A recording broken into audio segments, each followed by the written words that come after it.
As Black people, we need to support Black owned businesses.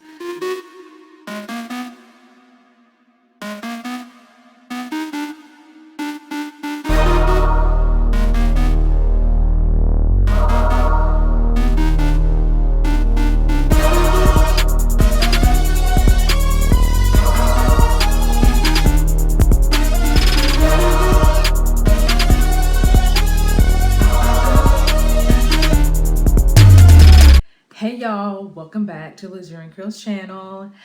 If you are new to our channel, don't forget to subscribe. Make sure you like this video, and if you're already subscribed, make sure that you press the notification button so that you can know when we post new videos.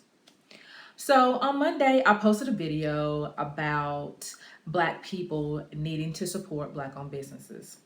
And upon posting that video, it came to my attention that two companies that I said were Black owned just put out a statement about a week ago. One was a week ago, the other one was 2 days ago, that they are not 100% Black owned, which means that now they have partnered up with another brand and they're sharing the ownership. So they're not 100% Black owned, as was stated in the video. So those two companies, The Mane Choice, which I mentioned in my last video, Aunt Jackie's, which I mentioned in my last video, are two companies in the last week, couple of days, that have said, hey, we're not really 100% Black owned. We have noticed that a lot of vlogs and magazines have been saying that we were 100% Black owned, but we want to make it right and say no, that it's not absolutely correct.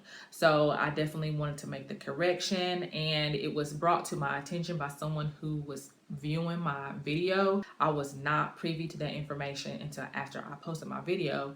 So I want to make sure that I got that right information out there. So thank you to the viewer for pointing that out to me. Unfortunately, I took the video down before I got the name of the viewer, but I do want to thank her for bringing that to my attention, because I definitely do not want to give the wrong information when I'm putting a YouTube video out here.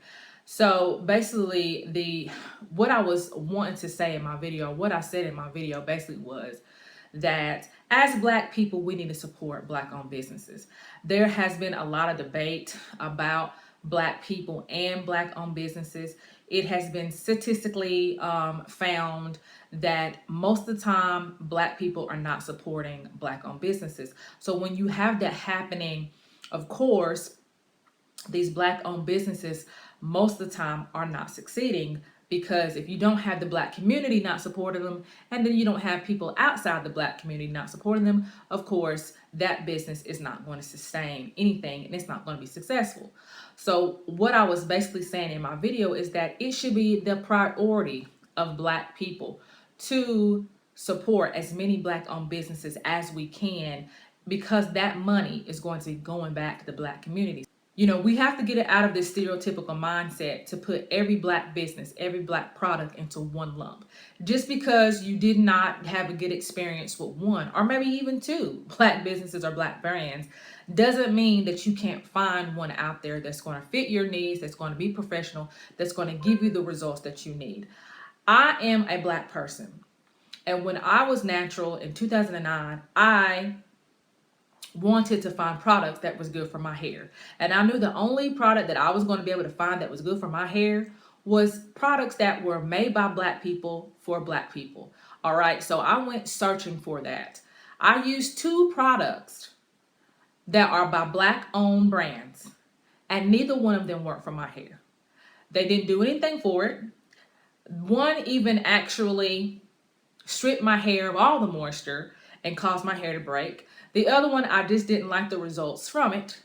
However, I just said, you know what? That's those two products. They didn't work for me. But that didn't keep me from going and finding other products that are Black owned that work for my hair. And I'm not saying that every product I use is Black owned. That's not what I'm saying. What I'm saying is majority of the products that I am using are by Black owned brands. Even though I used The Mane Choice and I used Aunt Jackie's, even if I take those two products out of my hair care regimen, I still am using at least 4 or 5 different products that are definitely Black owned. And I did look and check that are Black owned, and I am consistently using them. There's protests going on, and in a direct response to these protests, a lot of these well-known internet publications, a lot of the social media is now saying how you can help with the protest is to support Black-owned businesses. And that is the end thing right now. Everybody is trying to jump on the wagon to support Black-owned businesses. People that have never supported Black-owned businesses ever before, now all of a sudden they want to support. I say all that to say, as Black people,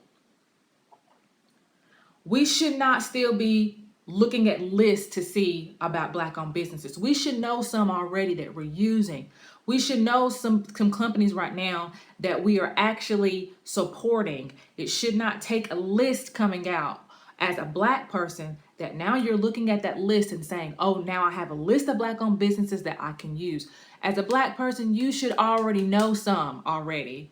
If you are in the natural hair community, you should have already been using some Black-owned products if you are Black. That list should not be new.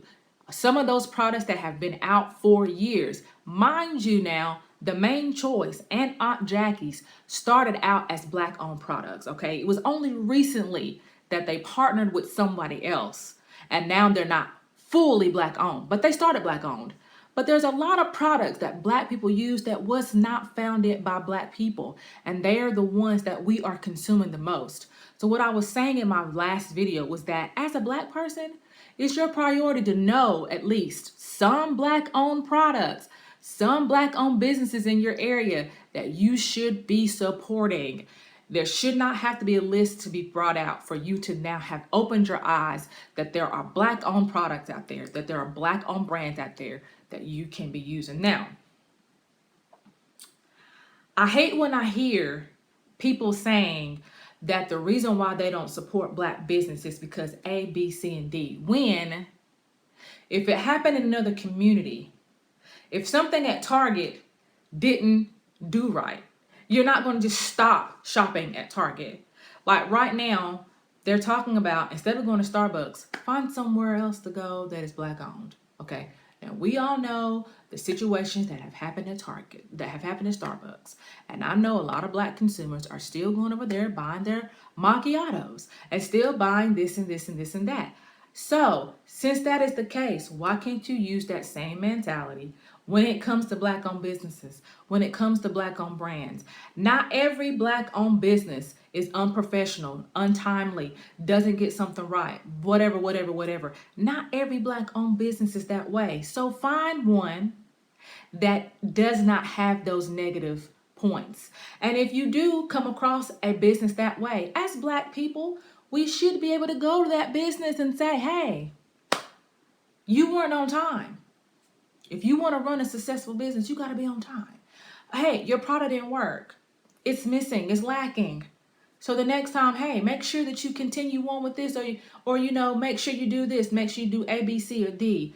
Give them some constructive criticism on how to make their business better so that it can be more successful. But don't just say, oh, sorry, I don't do Black-owned brands because I went to this person and they were this, that, and the other. So that's the reason why I don't support Black-owned businesses. My thing is, if you don't want society to lump us all together and say that just because one Black person did it, the whole entire race is that way, then why would you do that for Black businesses? Which is what most Black people do when it comes to Black-owned businesses. They take one bad experience from a Black-owned business and then everybody now is up underneath that umbrella. They don't give anybody else the opportunity to do something else different. And even if it was more than one or two people, even if it was one or two businesses, you can still find one that works for you. Because as people, when we go to a business, whether or not it's Black or not, you're always going to meet somebody in whatever situation that did not do what they were supposed to do when it came to a brand that you bought, a product that you bought, or a service that you needed. You're always going to, something's always going to happen that's going to make you say, okay, I'm not going to go to that person anymore. But that's not just going to keep you then from, not going to that same race just because that one race didn't do well. But as a black community, it seems like when a black person does it, then you don't want to deal with black businesses at all. And that to me is just not fair to black owned businesses. If you want to keep the consumers, then you have to make sure that you're always on your A game. Like you can't just because I'm black coming to me and be like, oh, well, you're black, so that means I don't have to put 100% in. Like it goes both ways. The person that's giving you the business has to give you the benefit of the doubt that it's going to be a good business, that's going to be a good product. And then in return, you have to give us that. We should be continuously supporting our own people, not just during this protest, but all the time. It should be something that is continuously going on. Even after everything is done, you should still be supporting these black owned businesses. I've said my piece. Don't forget to subscribe. You all have an awesome hair day, and I will see you in the next video. See ya.